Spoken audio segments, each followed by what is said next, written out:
took that energy, just like you said, I took that energy and I put it into me, not you. I look at Drake as like an amazing sparring partner. 44, burnt out, let it go. You ain't changing shit for me, it's set in stone. It's like with the Drake thing, man. I love Drake. One of the greatest human beings you will ever see in your life. He goes by the name of Kanye West. Drake is the greatest rapper ever. Kanye once said that every superhero needs his theme music. But more important than a song, and perhaps everything else, something that every superhero needs is a supervillain. Not only would it be no fun to be a superhero if there was nobody to fight, but it's through a nemesis that a superhero becomes a superhero. And more importantly, a nemesis shows what the superhero is not. And in the story of Kanye's career, no rapper represents the opposite of Kanye quite like Drake, which is honestly what makes their rivalry so great. You have two rappers that approach the art in two very different ways with the same goal, being known as the greatest to ever do it. And for the last 5 or 6 years, the debates between Kanye and Drake fans have been quite interesting, honestly.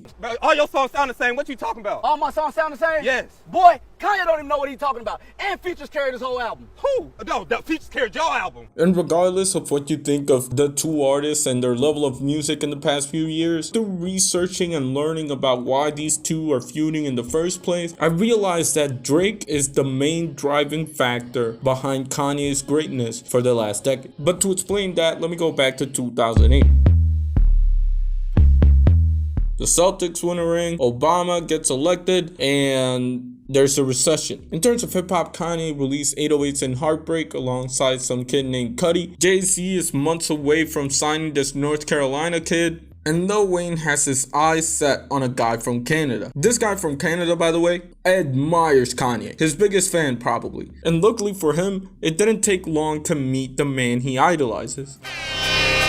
It may not mean nothing to y'all. Hell, he'd even work with him, as in the year 2009, he'd have some major collaborations with Kanye in the way of featuring alongside him on Digital Girl with Jamie Foxx, and most notably featuring alongside Kanye, as well as Lil Wayne and Eminem on Forever. It's still a debate as to who has the best verse, but honestly, it was Eminem. Real shit. I don't even like Eminem like that, but it was him. Anyways though, of course the rapper I'm referring to here is Drake. Initially, it might have seemed like Kanye was heading in the direction of mentoring Drake like he did Kid Cudi and Big Sean, especially after his help with Find Your Love, where he both helped produce and write the song, but this was not the case.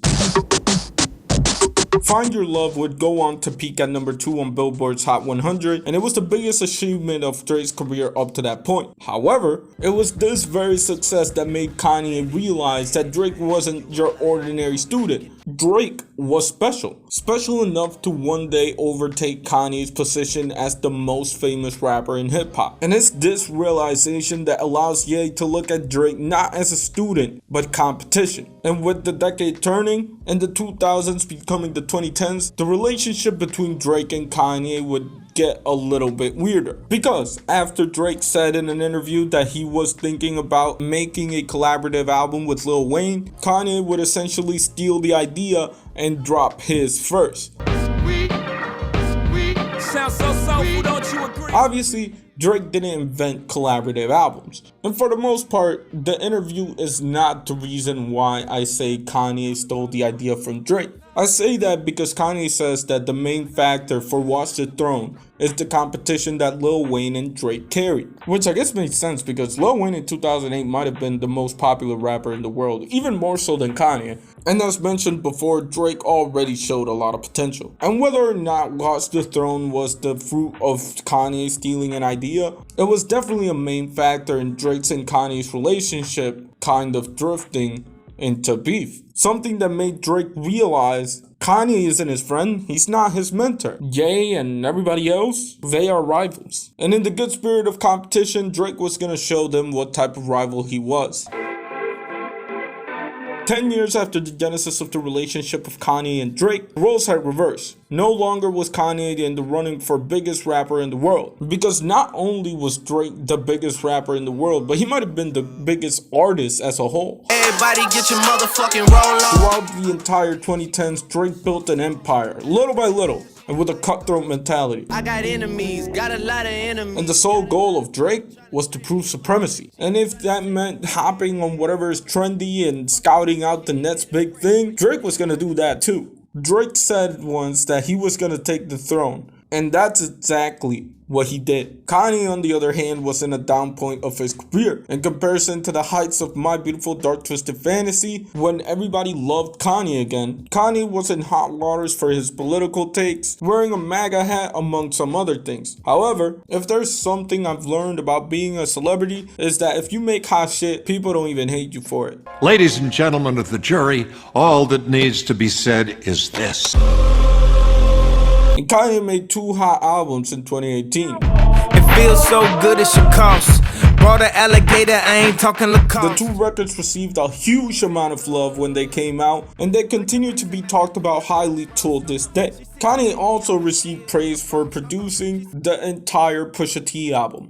Bricklayers in ball shorts, coaching from the side of the ball For court. those who don't know, Daytona is a modern day classic. Everybody for the most part loved it, except one man. Infrared is the closing track on Daytona, and it's also a diss track. The game's fucked up, niggas beats is banging, nigga your hooks did it. The lyric penning equal to Trump's winning. One that, as you can guess, takes aim at Drizzy Drake himself. And though the divide between Drake and Kanye was great, and they spent years throwing shots at each other, this was the point of no return. Following Pusha T's diss on Drake, Duppy Freestyle was released. And though the main target is Pusha T, Kanye also has like a couple of lines directed towards him. So if you rebuke me for working with someone else on a couple of V's, what do you really think of the nigga that's making your And beats? though Pusha T ultimately won the war between himself and Drake, the battle of Kanye and Drake is one that still rages on. The last 6 years have become a warfare of shots going back and forth. Whether it be tweets or bars, these two have clearly done it all. But what they've done more than anything else is that they forced themselves to be great.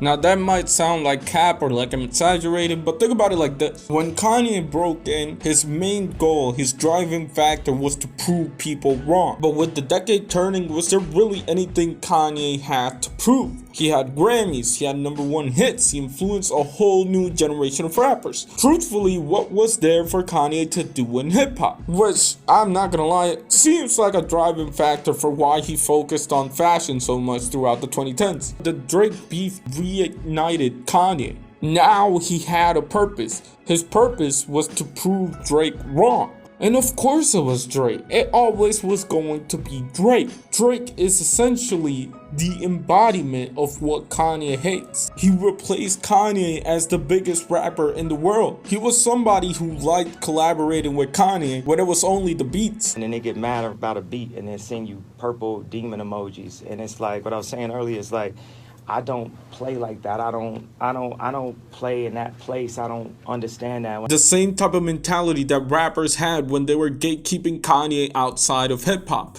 Or in other words, Drake was the type of rapper that wouldn't have accepted Kanye as a rapper. Drake is Kanye's nemesis. Drake is what the Joker is to Batman. Or more accurately, Kanye is the Joker. And if you don't believe me, I mean, look at this text. This was Kanye who posted this. Going back to the beginning of their relationship, it was Kanye's jealousy which made him fear Drake. It was Kanye who introduced himself as a rival and who essentially taught Drake his ways. Drake idolized this man publicly and wanted to be him really bad. Sure, he wanted to surpass him, but what's wrong with a little ambition? That's the same ambition that Kanye showed when he was getting started in hip hop. But where Drake saw a friendship, Kanye saw a rival. Now Drake has to randomly deal with a man who causes random havoc because he feels like it. Kanye really is the Joker. I ain't gonna lie, I kinda cook with that. But if you know anything about the Joker always needs a Batman. And that's how Drake makes Kanye great. Or at least in theory, right? Because people still like hype up vultures, but I don't get it. Anyways, shout out to God, man. And shout out to y'all. Y'all been so in support. So yeah, I hope this video gets like 20k views would be cool. Shout out to Jay Dilla, by the way.